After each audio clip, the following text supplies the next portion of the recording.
Thrown from a boat in open sea, she swam for 11 hours through black water until her fingers touched sand on an island that appeared on no chart, no satellite image, no maritime record in existence.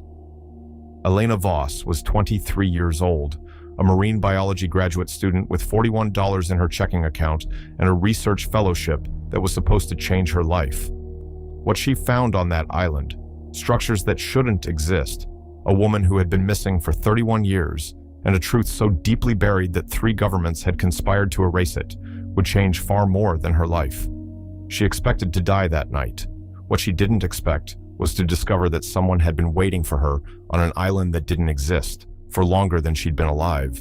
Elena grew up in Chesapeake, Virginia, in a house that sat 11 feet from the waterline at high tide, a pale blue rancher with a screened porch that her father had rebuilt 3 times because the salt air ate through the mesh like acid.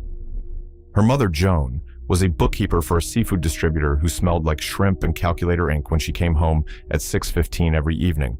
And her father, Martin, had been a commercial diver until a decompression accident in 1998 left him with permanent nerve damage in both legs and a disability check that arrived on the 3rd of every month for exactly $1,247. The house was small. 2 bedrooms, 1 bathroom with a door that didn't lock, a kitchen where the linoleum curled up at the edges like old paper. But it sat on the water, and the water was everything. Elena learned to swim before she could write her own name.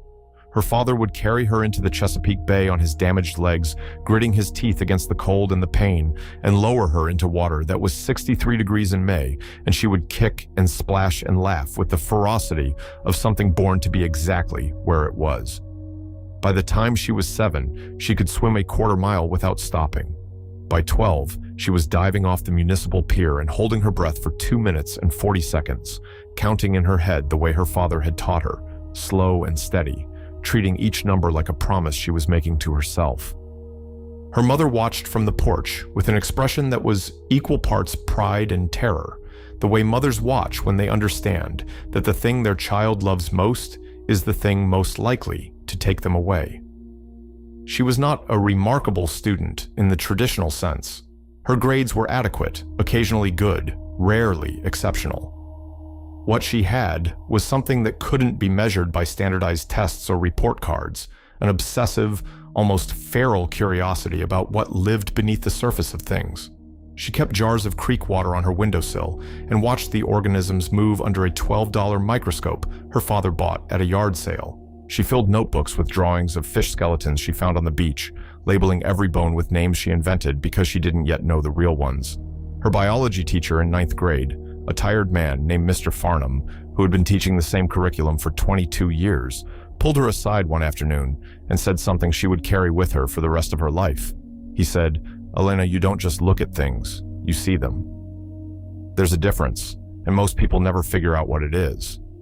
She didn't fully understand what he meant at the time. She was 15.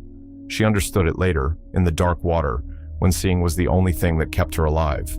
She got into the University of Virginia on a partial scholarship and a federal Pell Grant that covered the rest, and she worked 26 hours a week at a campus dining hall, scooping pasta and wiping down tables to pay for books and the bus ticket home every other weekend to check on her father, whose legs were getting worse, whose world was getting smaller, who spent more and more time sitting on the porch, staring at the bay as if he were waiting for it to come up and take him back.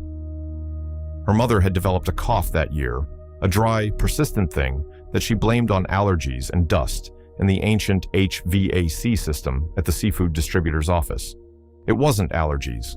It was stage 2 lung cancer, diagnosed 14 months later, treated with 6 rounds of chemotherapy that cost $47,000 after insurance, money they did not have and would never have.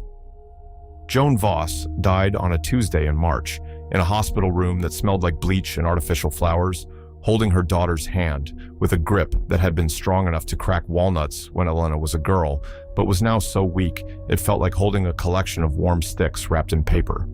Elena was 20 years old. Her father stopped going to the porch after that. He stopped looking at the water.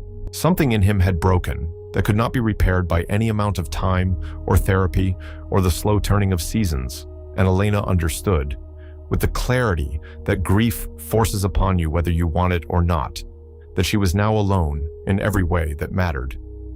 Her father was alive, but he had gone somewhere she couldn't follow, some interior room of loss that had no windows and no doors, and she could knock and knock and knock, but he would not come out. She finished her undergraduate degree in marine biology in 3.5 years by taking summer courses and overloading every semester, sleeping 4 hours a night, eating meals that cost less than $3, and applying to every graduate program that offered funding. She was accepted to the Scripps Institution of Oceanography at UC San Diego with a research assistantship that paid $22,400 a year and required her to assist Dr. Richard Calloway, a 61-year-old oceanographer with a reputation for brilliance, volatility, and a particular interest in uncharted deep-sea thermal vents in the Western Pacific. Calloway was the kind of man who commanded a room by refusing to acknowledge anyone else was in it. He spoke in declarations, not conversations. He had published 114 peer-reviewed papers, held 3 patents related to deep-sea sampling equipment, and had been divorced twice by women who both used the same word to describe him in their respective proceedings: impossible. Elena didn't care about his personality. She cared about the work, and the work was extraordinary. Mapping thermal vent systems in a region of the Pacific Ocean between the Marshall Islands and Micronesia, where the ocean floor was doing things that existing geological models could not explain. Heat signatures that appeared and disappeared, chemical compositions in water samples that suggested biological activity at depths where biological activity was considered impossible. And, most compellingly, a series of sonar anomalies that Calloway had been tracking for 7 years, structures on the ocean floor that looked, on sonar imaging, like they had been built, not grown, not formed by geological processes, built. Calloway was careful about who he shared this theory with. He had learned, through decades of navigating academic politics, that the fastest way to destroy a career in science was to say something that sounded like it belonged in a science fiction novel. He presented the sonar data as geological anomalies. He described the structures as unusual mineral formations. He used language that was precise and cautious and deliberately boring, because boring language gets funded and exciting language gets you laughed out of conferences. But in private, in his office at 9:30 at night with the door closed and a glass of bourbon on his desk, he told Elena what he actually believed. He believed there was something down there that shouldn't be there, something that predated any known civilization by a margin so large it made his hands shake when he thought about it. And he believed that the only way to prove it was to go there, not with a submersible, not with remote sensing equipment, but with a manned expedition to a specific set of coordinates that he had calculated over 7 years of obsessive, solitary work. He needed a research vessel, a crew, funding, and someone young and strong enough to dive. He needed Elena. The expedition was funded through a combination of a National Science Foundation grant, awarded for the study of deep. Thrown from a boat in open sea, she swam for 11 hours through black water until her fingers touched sand on an island that appeared on no chart, no satellite image, no maritime record in existence. Elena Voss was 23 years old, a marine biology graduate student with $41 in her checking account and a research fellowship that was supposed to change her life. What she found on that island, structures that shouldn't exist, a woman who had been missing for 31 years, and a truth so deeply buried that 3 governments had conspired to erase it, would change far more than her life. She expected to die that night. What she didn't expect was to discover that someone had been waiting for her on an island that didn't exist for longer than she'd been alive. Elena grew up in Chesapeake, Virginia, in a house that sat 11 feet from the waterline at high tide, a pale blue rancher with a screened porch that her father had rebuilt 3 times because the salt air ate through the mesh like acid. Her mother, Joan, was a bookkeeper for a seafood distributor who smelled like shrimp and calculator ink when she came home at 6:15 every evening. And her father, Martin, had been a commercial diver until a decompression accident in 1998 left him with permanent nerve damage in both legs and a disability check that arrived on the 3rd of every month for exactly $1,247. The house was small. 2 bedrooms, 1 bathroom with a door that didn't lock, a kitchen where the linoleum curled up at the edges like old paper. But it sat on the water, and the water was everything.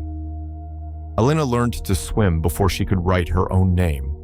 Her father would carry her into the Chesapeake Bay on his damaged legs, gritting his teeth against the cold and the pain, and lower her into water that was 63 degrees in May, and she would kick and splash and laugh with the ferocity of something born to be exactly where it was. By the time she was 7, she could swim a quarter mile without stopping. By 12, she was diving off the municipal pier and holding her breath for 2 minutes and 40 seconds, counting in her head the way her father had taught her, slow and steady, treating each number like a promise she was making to herself. Her mother watched from the porch with an expression that was equal parts pride and terror, the way mothers watch when they understand that the thing their child loves most is the thing most likely to take them away. She was not a remarkable student in the traditional sense. Her grades were adequate, occasionally good, rarely exceptional. What she had was something that couldn't be measured by standardized tests or report cards, an obsessive, almost feral curiosity about what lived beneath the surface of things. She kept jars of creek water on her windowsill and watched the organisms move under a $12 microscope her father bought at a yard sale. She filled notebooks with drawings of fish skeletons she found on the beach, labeling every bone with names she invented because she didn't yet know the real ones. Her biology teacher in 9th grade, a tired man named Mr. Farnham, who had been teaching the same curriculum for 22 years, pulled her aside one afternoon and said something she would carry with her for the rest of her life. He said, "Elena, you don't just look at things, you see them. There's a difference, and most people never figure out what it is." She didn't fully understand what he meant at the time. She was 15. She understood it later, in the dark water, when seeing was the only thing that kept her alive. She got into the University of Virginia on a partial scholarship and a federal Pell Grant that covered the rest, and she worked 26 hours a week at a campus dining hall, scooping pasta and wiping down tables to pay for books and the bus ticket home every other weekend to check on her father, whose legs were getting worse, whose world was getting smaller, who spent more and more time sitting on the porch, staring at the bay as if he were waiting for it to come up and take him back. Her mother had developed a cough that year, a dry, persistent thing that she blamed on allergies and dust and the ancient HVAC system at the seafood distributor's office. It wasn't allergies. It was stage 2 lung cancer, diagnosed 14 months later, treated with 6 rounds of chemotherapy that cost $47,000 after insurance, money they did not have and would never have. Joan Voss died on a Tuesday in March in a hospital room that smelled like bleach and artificial flowers, holding her daughter's hand with a grip that had been strong enough to crack walnuts when Elena was a girl, but was now so weak it felt like holding a collection of warm sticks wrapped in paper. Elena was 20 years old. Her father stopped going to the porch after that. He stopped looking at the water. Something in him had broken that could not be repaired by any amount of time or therapy or the slow turning of seasons, and Elena understood, with the clarity that grief forces upon you whether you want it or not, that she was now alone in every way that mattered. Her father was alive, but he had gone somewhere she couldn't follow, some interior room of loss that had no windows and no doors, and she could knock and knock and knock, but he would not come out. She finished her undergraduate degree in marine biology in 3.5 years by taking summer courses and overloading every semester, sleeping 4 hours a night, eating meals that cost less than $3, and applying to every graduate program that offered funding. She was accepted to the Scripps Institution of Oceanography at UC San Diego with a research assistantship that paid $22,400 a year and required her to assist Dr. Richard Calloway, a 61-year-old oceanographer with a reputation for brilliance, volatility, and a particular interest in uncharted deep-sea thermal vents in the Western Pacific.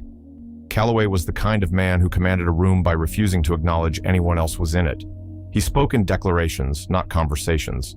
He had published 114 peer-reviewed papers, held 3 patents related to deep-sea sampling equipment, and had been divorced twice by women who both used the same word to describe him in their respective proceedings: impossible.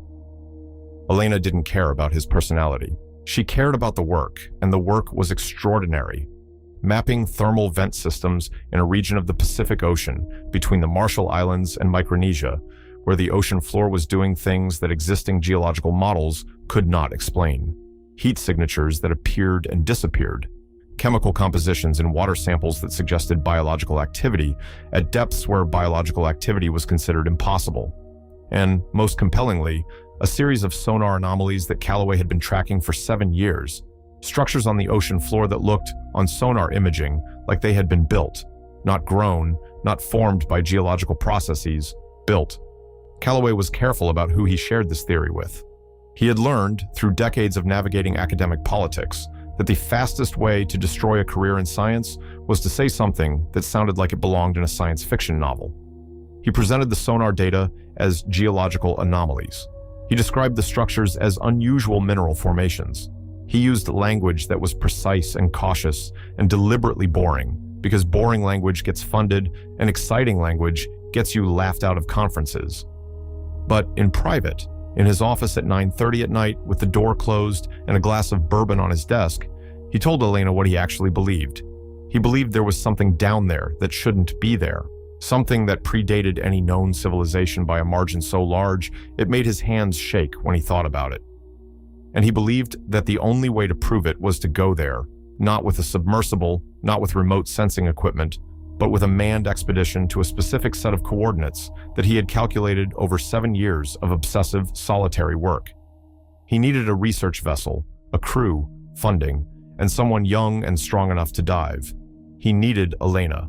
The expedition was funded through a combination of a National Science Foundation grant, awarded for the study of deep-sea thermal vent ecosystems, which was technically true, and private money from a man named Arthur Strand, who owned a shipping logistics company worth $340 million and who had a personal obsession with what he called the hidden architecture of the ocean. Strand was 67, silver-haired, perpetually tanned, and possessed a charm so practiced it felt synthetic, like the smile on a mannequin, present in all the right proportions, but fundamentally empty. Elena met him once before the expedition, at a dinner in La Jolla, where he shook her hand with both of his and said, "Dr. Calloway tells me you're the best young diver he's ever worked with." She wasn't a doctor. She was a second-year graduate student, but she didn't correct him because she had learned by then that men like Arthur Strand didn't process corrections, they processed agreement. The research vessel was called the Meridian, a 127-foot converted survey ship with a crew of 9, including Calloway, Elena, a sonar technician named Paul Rusk, a marine engineer named Deborah Chen, and 5 additional crew members who handled navigation, communications, cooking, and the 1,000 small tasks required to keep a ship functional in open ocean. They departed from Kwajalein Atoll on a Wednesday morning in June, headed for coordinates that Calloway kept locked in a waterproof safe in his cabin, numbers he had shared with no one, not even Elena, not even Strand. The Pacific was calm for the first 4 days. Elena spent her time calibrating dive equipment, reviewing sonar data on a laptop with a cracked screen, and sitting on the aft deck in the evenings, watching the sun dissolve into water that was so deeply blue it looked like it had been dyed. She called her father from the satellite phone on the second night. He answered on the 7th ring. She told him where she was, what she was doing, that she was safe. He said, "That's good, sweetheart. Be careful." His voice sounded like it was coming from the bottom of a well. She told him she loved him. He said, I know you do." She hung up and stood on the deck for 11 minutes, gripping the railing, looking at nothing. On the 5th day, Calloway announced the coordinates.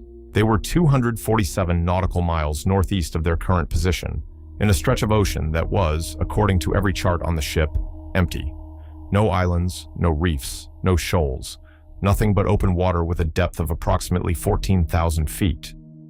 Paul Rusk plotted the course and said nothing, but Elena saw him exchange a look with Deborah Chen that she couldn't read, something between skepticism and unease. They reached the coordinates on the evening of the 6th day. Calloway was on the bridge, staring at the water with an expression Elena had never seen on his face before. It took her a moment to identify it. It was fear, not the productive fear of a careful scientist approaching the unknown, but the corrosive fear of a man who suspected he had found exactly what he'd been looking for and now understood viscerally what that meant. The sonar showed it immediately. 14,000 feet below the surface, the ocean floor rose in a formation that was geometrically impossible for natural geology. Right angles, parallel lines. What appeared to be a series of terraced platforms ascending from a central point, covering an area roughly 600 meters in diameter. Paul Rusk stared at the screen for 45 seconds without speaking. Then he said, very quietly, "What the hell is that?" Calloway didn't answer. He was gripping the edge of the console so hard his knuckles had turned white. But it was what the sonar showed 18 miles to the east that changed everything. Because 18 miles to the east, where every chart showed open ocean, where satellite imagery showed nothing but water, there was an island. Not a large island. The sonar suggested a landmass roughly 1.2 miles long and half a mile wide, rising from the ocean floor along a geological fault line that wasn't supposed to exist. An island that appeared on no map, no satellite photo, no naval chart, no database maintained by any government or scientific institution on Earth. Calloway looked at the screen for a long time. Then he said, "That's where we're going, not down, there." Elena started to ask why. Why an island instead of the structures on the ocean floor? Why change the entire mission? But Calloway cut her off with a single raised hand and a look that said, "Not here, not in front of the crew." He told her that night, in his cabin, with the door locked and his voice barely above a whisper. He told her that he had known about the island for 3 years, that he had detected it through a classified sonar dataset he had obtained, he didn't say how, from the United States Navy. That the island had been identified, surveyed, and deliberately removed from every chart and database by a joint operation involving the US Navy, the Japanese Maritime Self-Defense Force, and the Australian Department of Defense in 1987. That a woman named Dr. Catherine Albright, a geologist from the University of Sydney who had been part of a routine Pacific Survey mission in 1993, had attempted to publish a paper describing the island's existence and had disappeared 3 weeks before the paper was scheduled for peer review. Disappeared, not died, not retired, not moved, disappeared. Her university had no forwarding address. Her family had filed a missing persons report that went nowhere. Her research files were confiscated by individuals who identified themselves as representatives of the Australian government, but whose names matched no one in any government directory. Catherine Albright had been 34 years old when she vanished. She had a 4-year-old son named Thomas, and she had been Calloway's graduate school colleague, his closest friend. And Elena could see it in the way his voice changed when he said her name, the woman he had loved and never told. He had spent 31 years looking for her, not metaphorically, not in the passive, ambient way that people carry old losses, literally, actively, obsessively. Every sonar reading, every thermal vent study, every grant application had been a cover for the single-minded pursuit of a woman who had vanished into the Pacific Ocean because she had found something that powerful people wanted to remain unfound. The expedition, the NSF funding, the partnership with Arthur Strand, all of it was infrastructure built around a search that Calloway could never describe honestly to anyone, until Elena. He told her because he needed someone to know, because he was 61 years old and his hands were starting to shake and his blood pressure was 167/103, and he could feel, with the animal certainty of a body that was running out of time, that this was his last chance. He said, "If something happens to me, you need to know what's there and why it matters." She asked him what he thought was on the island. He looked at her with eyes that were red-rimmed and exhausted and holding something that looked like the last ember of a fire that had been burning for 3 decades. He said, "I think Catherine is on the island."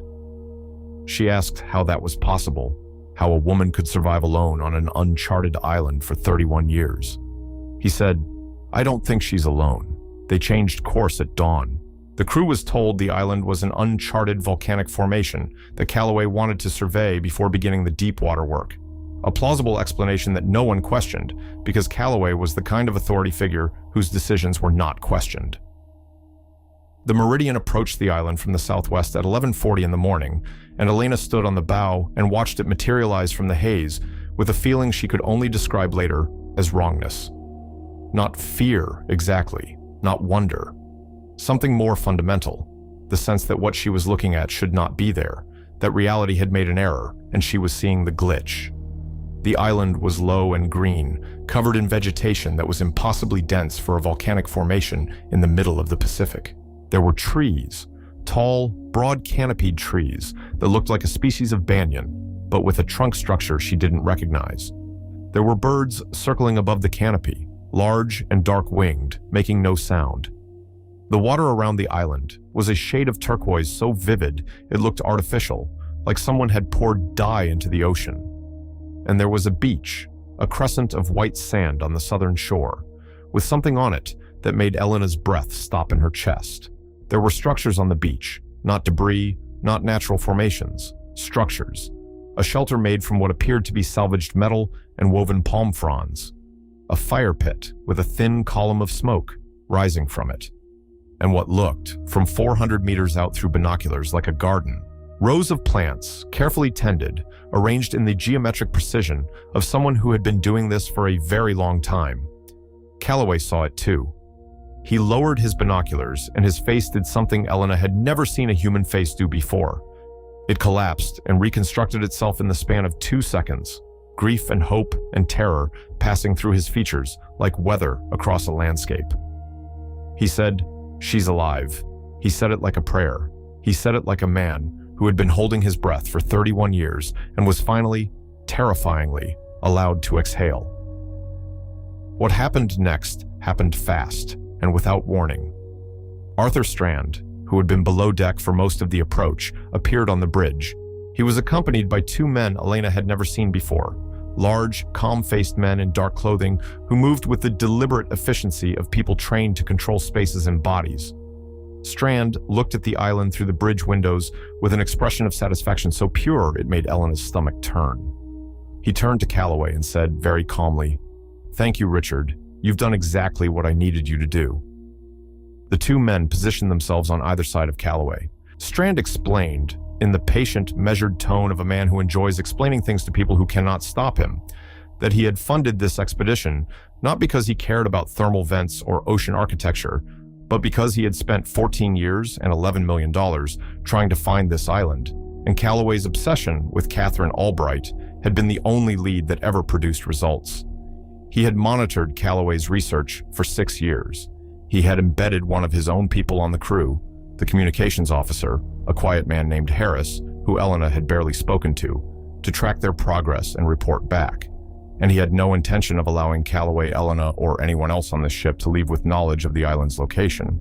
The island, Strand said, contained something valuable, not in the sentimental sense, in the financial sense, in the geopolitical sense. He didn't say what it was. He didn't need to.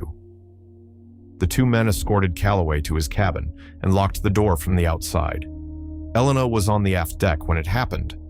She had stepped outside to radio her father, a habit, a compulsion, a tether to the world she'd come from, and she heard the engine pitch change and felt the ship begin to turn. She came around the starboard side and saw Strand and the 2 men and Harris standing on the main deck. Strand looked at her the way you look at an inconvenience, a flight delay, a misplaced receipt. He said, "Miss Voss, you're going to need to go below." She said, "Where's Dr. Calloway?" He said, "Doctor, Calloway is resting." She said, "I want to see him." He said, "That's not going to be possible." And then one of the large men put his hand on her arm, not roughly, not gently, with the neutral pressure of someone moving an object from one place to another.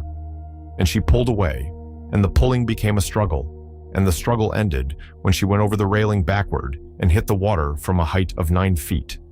The Pacific Ocean, at that latitude, is warm on the surface, 81 degrees, bathwater temperature, but the warmth is deceptive. Warm water still drowns you. Warm water still stretches to the horizon in every direction, with nothing to hold on to, nothing to stand on, nothing to stop the slow, grinding reality that you are a small animal in an environment that is not designed for small animals. She went under and came up coughing, and saw the meridian already 30 meters away, the engine rumble receding, and she screamed, not words, just sound, the raw noise of a body that understands before the mind does that it has been left to die. The ship did not stop. The ship did not turn. She watched it grow smaller until it was a shape, then a smudge, then a memory on the horizon. And then she was alone in the Pacific Ocean with nothing but the clothes she was wearing, a t-shirt, cargo shorts, dive boots, and the knowledge that the island was somewhere to the east. She had seen the bearing when the ship approached. She had noted the direction of the sun. She had, without knowing she was doing it, stored the information that would save her life in the same part of her brain where she stored the number of bones in a fish skeleton, the temperature of the Chesapeake in May, the count of seconds during a breath hold. She saw things. She had always seen things. And what she saw now, with the absolute clarity of a mind stripped of everything except the imperative to survive, was that the island was approximately 8 nautical miles to the east-northeast, that the current was moving south-southwest at roughly half a knot, and that she would need to swim at an angle to compensate, which meant the actual distance she would need to cover was closer to 11 miles, 11 miles of open ocean. Alone, with no flotation, no food, no water, and the knowledge that beneath her feet was 14,000 feet of darkness, populated by things she had studied in textbooks but never wanted to meet. She swam. She swam the way her father had taught her, long, steady strokes, conserving energy, breathing on a count, treating each number like a promise. She didn't think about sharks. She didn't think about exhaustion. She didn't think about the ship or Strand or the men in dark clothing or what was happening to Calloway. She thought about her father, sitting on the porch in Chesapeake, staring at the bay, and she made a promise to him that she would not die in water because water was where they came from, water was what they knew, and she would not let it take her, not today, not like this. She swam for 11 hours. The sun crossed the sky and sank, and the water turned from blue to black, and the stars came out, millions of them, more than she had ever seen, so many that the sky looked solid, like a ceiling of light, and she kept swimming. Her arms stopped hurting after hour 4. They went numb after hour 6. After hour 8, she was swimming on something that was not muscle and not willpower, but something deeper, something cellular, something that lived in the part of her that had been kicking in 63-degree water since before she could write her name. Her fingers touched sand at 3:47 in the morning. She crawled up the beach on her hands and knees, vomited seawater and bile, and lay on her back on sand that was still warm from the previous day's sun. And she looked at the stars and said, out loud, to no one, "I'm here. I'm here." She woke to the sound of birds and the smell of smoke. Not the acrid smoke of burning debris, but the clean, woody smoke of a controlled fire. A cooking fire, fed with dry wood, managed by someone who understood how to keep a flame alive without letting it consume. She sat up, and her entire body screamed. Every muscle, every joint, every inch of skin that had been soaked in salt water for 11 hours. And she looked down the beach toward the structures she had seen from the ship and saw a woman standing 30 meters away watching her. The woman was old, not elderly exactly, but deeply weathered, her skin browned and lined by decades of sun and wind, her hair white and pulled back from her face in a thick braid that hung to her waist. She was wearing clothes that had clearly been made by hand, a loose tunic stitched from fabric that might have once been a sail, pants that ended mid-calf, no shoes. She stood very still, the way a person stands when they have learned that stillness is safer than movement, when they have spent years in a place where there is no one to perform for and no reason to rush. She was holding a tin cup. Steam rose from it in a thin, curling line. Elena tried to speak, and what came out was a croak, salt-stripped and exhausted. And the woman walked toward her without hurrying, knelt beside her on the sand, and held the cup to her lips. It was broth, warm, thin, faintly salty, made from something Elena couldn't identify. Fish, maybe, or some kind of seaweed, with an undertone of something herbal and unfamiliar. It was the best thing she had ever tasted. Not because of its flavor, but because of what it meant. Someone was here, someone had seen her, someone had made a warm thing and brought it to her without being asked, without knowing who she was or why she was lying on a beach at dawn, covered in salt and sand, and the residue of 11 hours of fighting the ocean. The woman said, "Drink it all." Her voice was hoarse, unused, like a machine that hadn't been started in a long time and was turning over slowly. Elena drank it all. Then she said, "Are you Catherine Albright?" The woman's face changed, not dramatically, a tightening around the eyes, a slight pulling back of the shoulders, the way a body reacts when it hears a name it has not heard spoken aloud in decades.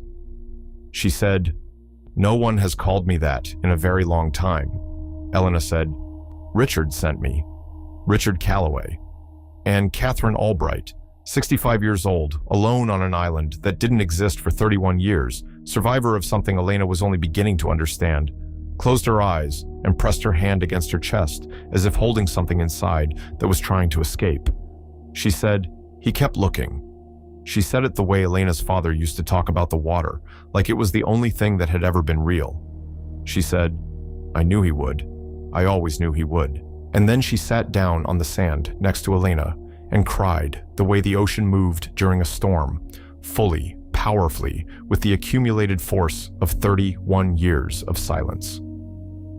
Catherine told her everything over the next 3 days. She told it slowly, in pieces, sitting by the fire in the evenings or walking the island's perimeter during the mornings. And Elena listened the way she had always listened, with her whole self, seeing not just the words, but the spaces between them, the things Catherine couldn't say directly, the things that lived in the pauses. Catherine had been part of a routine geological survey in 1993, working from an Australian research vessel mapping ocean floor topography in the Western Pacific. Her team had detected the same sonar anomalies that Callaway would later find. The structures on the ocean floor, the impossible geometry, the evidence of something built. But Catherine's team had found something else, something Callaway hadn't known about. They had found the island. And on the island, they had found a cave system that led down, not to the ocean floor exactly, but to a network of chambers that connected the island's geological structure to the formations 14,000 feet below. Chambers that contained mineral deposits unlike anything in any geological database.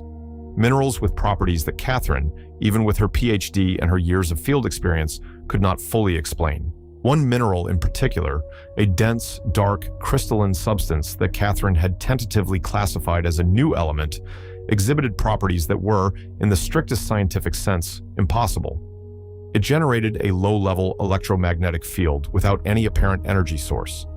It remained at a constant temperature of 37 degrees Celsius, human body temperature, regardless of its environment.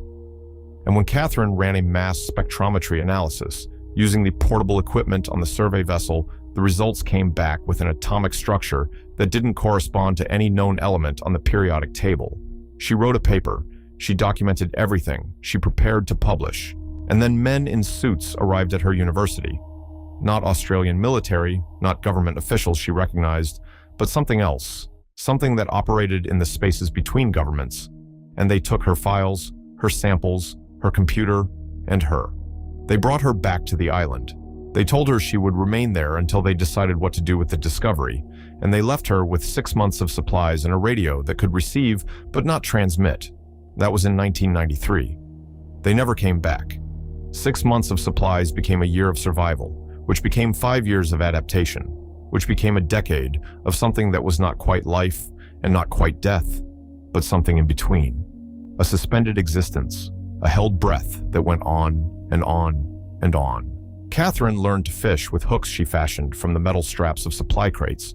She learned which plants on the island were edible and which would make her violently ill. She built shelter from salvaged materials and palm fronds and the sheer stubbornness of a woman who refused to die in a place where no one would know. She went into the caves. Not at first. At first, the caves terrified her, not because of the darkness, but because of what the darkness contained. The faint phosphorescent glow of the mineral deposits, casting the chambers in a blue-green light that made her feel like she had crossed a threshold into something that was not quite the world she knew. But eventually, necessity drove her underground. The caves were cooler during the brutal Pacific summers. They provided shelter during typhoons, and the water that seeped through the mineral-laden rock was the cleanest, sweetest water she had ever tasted. She began to study the minerals again, this time without instruments, using only her eyes and her hands and her memory of a periodic table she had memorized in undergraduate chemistry. She kept notes on scraps of fabric, on the smooth inner bark of trees, on flat stones using charcoal from her fire. She filled the cave walls with observations, calculations, theories, a scientific record maintained by a woman who had no audience, no peer review, no institution, no certainty that any human being would ever read what she had written. She did it anyway. She did it because she was a scientist, and because the work was real, and because in the absence of everything else, family, society, love, recognition, the sound of another human voice, the work was the thing that kept her sane. She discovered, over years of observation, that the mineral did something else, something she could not explain and did not fully trust her own perceptions about. The plants that grew near the cave entrances, where mineral dust settled on the soil, grew faster, larger, and with a vitality that was grotesquely disproportionate to the thin volcanic soil and limited nutrients. Fish that swam into the tidal pools where mineral-rich water seeped from underground grew to sizes she had never seen in her career. A species of grouper that typically reached 18 inches was, in these pools, reaching 4 feet. And Catherine herself, she was careful about this observation, careful to account for the distortions of isolation and the unreliability of self-assessment. Catherine herself was 65 years old and had the cardiovascular capacity, the joint flexibility, the muscle density, and the cognitive sharpness of a woman 20 years younger. She had not been sick in 31 years, not a cold, not an infection, not a fever. Her eyesight had not deteriorated. Her teeth had not decayed. She was aging. Her hair was white, her skin was lined, but she was aging the way a well-maintained machine ages, slowly and without breakdown, as if something in the water, in the air, in the faint electromagnetic hum of the mineral deposits that surrounded her was quietly, persistently, keeping her alive. She told Elena this on the third evening, sitting by the fire with the blue-green glow of the caves visible through the tree line behind them, and Elena sat with it, the way she sat with everything, absorbing, processing, fitting the information into frameworks and watching the frameworks break and rebuilding them. She was a scientist. She needed evidence. Catherine took her into the caves the next morning. They walked for 47 minutes through passages that narrowed and widened and twisted, through rock that was warm to the touch, following the phosphorescent glow deeper into the island's interior, until they reached a chamber that made Elena stop walking and stand completely still for what Catherine later told her was 2 full minutes without speaking or moving. The chamber was roughly the size of a cathedral nave, 50 meters long, 30 meters wide, 20 meters high, and every surface was covered in the crystalline mineral, glowing with a steady blue-green light that was bright enough to read by. The air was warm and hummed at a frequency Elena could feel in her sternum. The floor was smooth, not naturally smooth, not eroded smooth, but worked smooth, as if something had shaped the stone with tools or hands, or a process she had no name for. And in the center of the chamber, rising from the floor like a stalagmite that had been carved by a sculptor with an understanding of geometry that exceeded anything Elena had studied, was a column of the mineral approximately 2 meters tall and 1 meter in diameter, pulsing. She wasn't imagining it, it was pulsing, with a rhythm that matched exactly the rhythm of a human heartbeat. 68 beats per minute. She counted. She counted because counting was what kept her sane, what kept her anchored to the rational, the measurable, the real. 68 beats per minute. The same rhythm her own heart was beating at that moment. Catherine stood beside her and said, "I've been studying this for 31 years and I still don't know what it is, but I know what it does. It keeps things alive. It keeps everything alive. The plants, the fish, me. And I think the structures on the ocean floor, the ones Richard has been mapping, I think they were built to contain it, or to use it, or to worship it. I don't know which. But someone was here a very long time ago, and they built something around this, something enormous, and then they left, or they died, or they became something else, and all that's left is this glow, this hum, this heartbeat in the rock." Elena asked her why the governments had erased the island. Catherine's face hardened into something that looked like 31 years of anger, compressed into a single expression. She said, "Because if this mineral does what I think it does, if it can be replicated, synthesized, weaponized, or even simply possessed, it is the most valuable substance on Earth. More valuable than oil, more valuable than uranium, more valuable than every rare earth mineral combined. The country that controls it controls everything." And 3 governments decided that the safest thing to do with the most valuable substance on Earth was to pretend it doesn't exist, to erase the island from every map and every database and every satellite image, to remove the one scientist who had documented its existence, to leave her here, to let her disappear.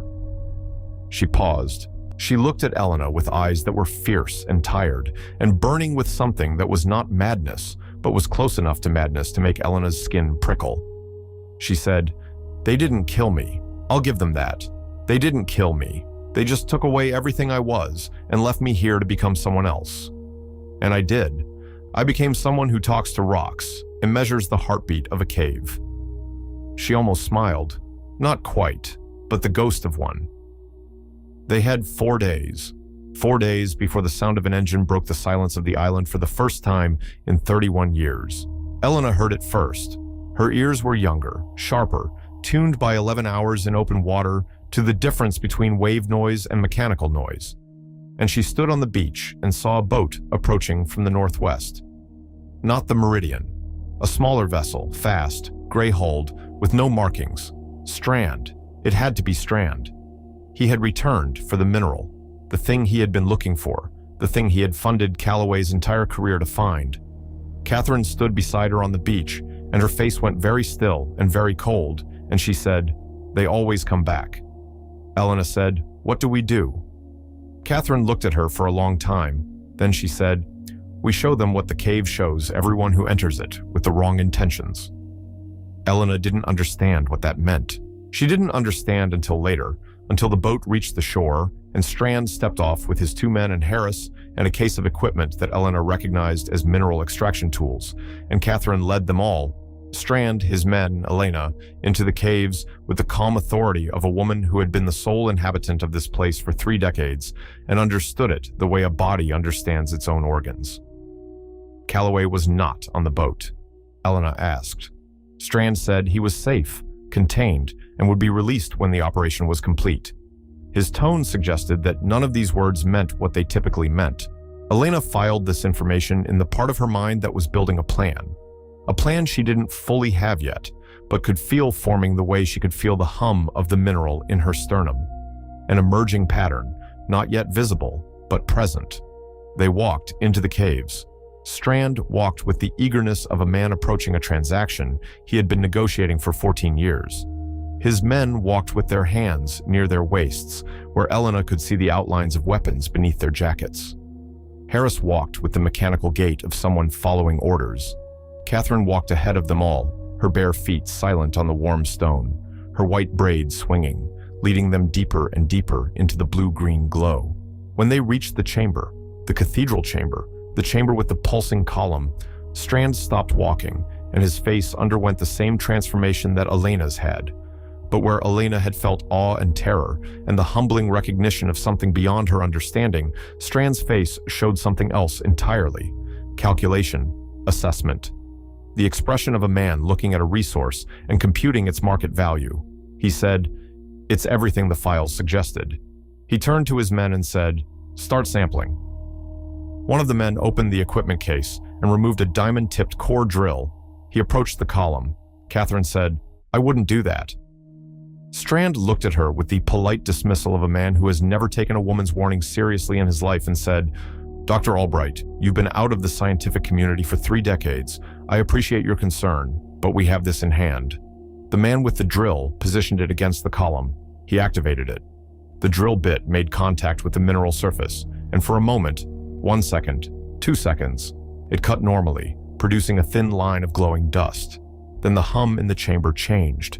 Elena felt it before she heard it, a shift in the frequency, a deepening, as if the heartbeat of the column had detected an intrusion and was responding. The glow intensified. The temperature rose, not gradually but suddenly, from warm to hot, the air thickening with a heat that felt alive, intentional, directed. The man with the drill stepped back. The drill was vibrating in his hands so violently that he dropped it. It hit the stone floor and the stone cracked, not the drill, the stone, in a line that radiated from the point of impact, like a fracture in ice, spreading outward across the chamber floor with a sound like a bone breaking. The glow pulsed, fast now, 120 beats per minute, 140, 160. And the walls of the chamber began to vibrate, and the dust that had accumulated on every surface over millennia lifted into the air and hung there, suspended, glowing, turning the chamber into a constellation, a galaxy, a living map of light that spun slowly around the column, as if the column were a sun and the dust were orbiting planets.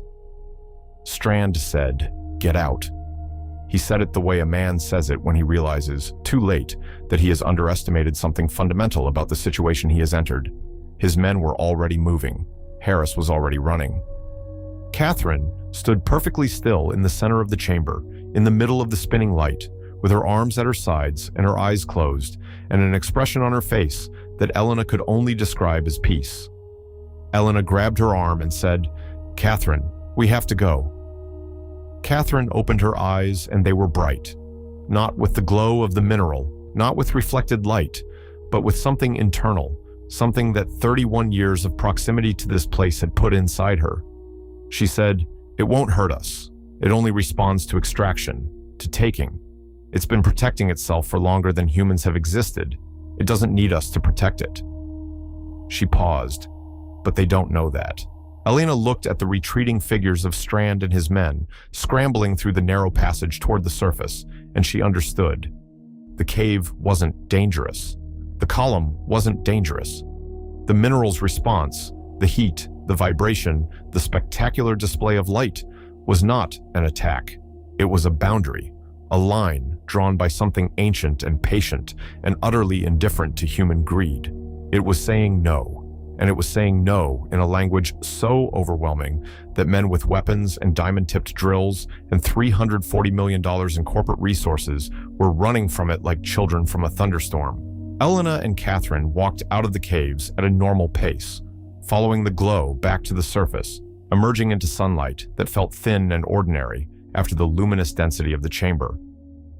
On the beach, Strand and his men were boarding their boat with the frantic inefficiency of people whose plan has collapsed. Strand looked at Catherine from the boat, and his face held something Elena had never expected to see on it: respect, not affection, not remorse, but the grudging acknowledgement of a man who has encountered something he cannot buy, cannot take, and cannot control. He said, "You knew that would happen." Catherine said, "I've had 31 years to learn the rules of this place. You've had 14 minutes. Strand stared at her. Then he said, "I'll be back." Catherine said, "The island will be here. Whether you can find it again is another question." She said this calmly, without threat, without drama, and Strand's face shifted into confusion. He opened his mouth to respond, but before he could, the engine started, and one of his men was pulling him aboard, and the boat was moving, cutting through the turquoise water toward the open ocean. Elena watched it shrink and disappear the same way the Meridian had. A shape, a smudge, a memory. And she turned to Catherine and said, "What did you mean, whether he can find it again?" Catherine looked at her with an expression that was tired and amused and infinitely old. She said, "The island moves, not quickly, not in ways you can see, but the coordinates shift.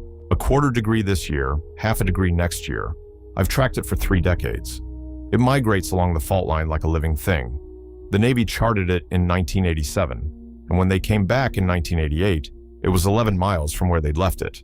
That's why they erased it from the maps, not just because of the mineral, because an island that moves is an island that cannot be controlled, and things that cannot be controlled are things that, in the logic of powerful men, must not exist." Elena stayed on the island for 19 days. She stayed because the boat was gone, and the radio could receive but not transmit, and there was no way to leave. But she also stayed because Catherine needed her, and because the island needed to be documented by someone who could eventually carry the documentation back to the world. She helped Catherine organize 31 years of notes, observations written on bark and stone and fabric, measurements taken with improvised instruments, theories developed in isolation without peer review or dissent. She transcribed everything she could into a waterproof notebook she had found in the wreckage of Catherine's original camp.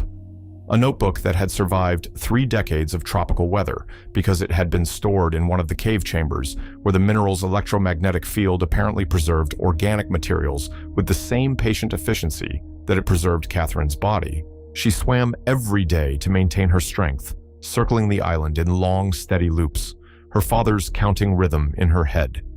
She ate fish and fruit and the starchy root vegetables Catherine cultivated in the garden.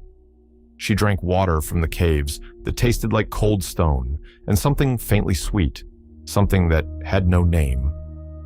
She slept on a bed of woven palm fronds in the shelter Catherine had built, and she dreamed of the blue-green glow of the column, of a heartbeat in the rock that was the same as her own. On the 14th day, she asked Catherine if she wanted to leave, if someone came, if there was a way, if after 31 years she wanted to go back to the world, to her son Thomas, who would be 35 now, who had grown up without a mother, who might be married, might have children, might have spent his entire adult life wondering what happened to the woman who disappeared when he was 4. Catherine was quiet for a long time. They were sitting on the beach watching the sun set, the sky streaked with colors that had no names in any language Elena knew, shades of orange and purple and a deep, burning gold that made the ocean look like it was on fire. Catherine said, "I think about Thomas every day, every single day. I have a mark on the wall of my shelter for every day I've been here.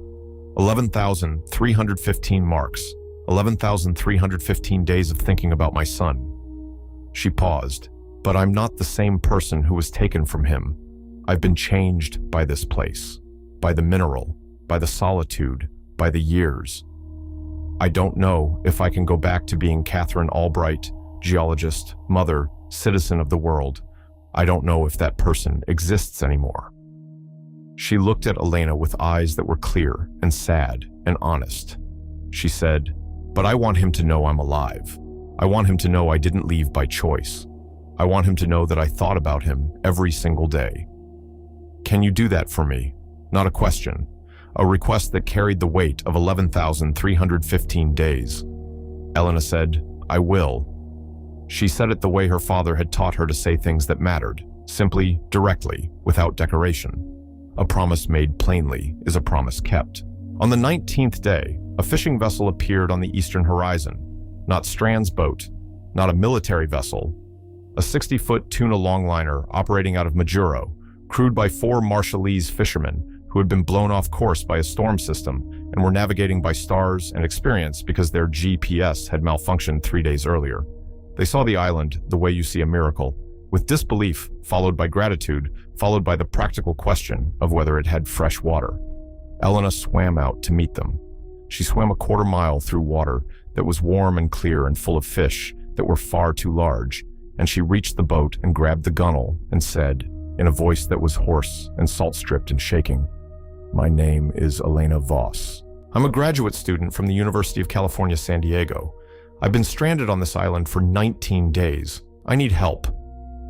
The captain, a man named Jeeton, who was 53 years old and had been fishing these waters for 31 years and had never seen this island before, looked down at her and said, "Come aboard.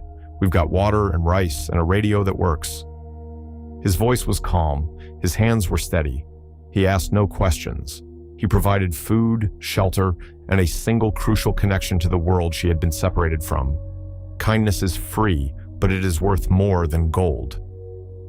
Catherine did not come with her.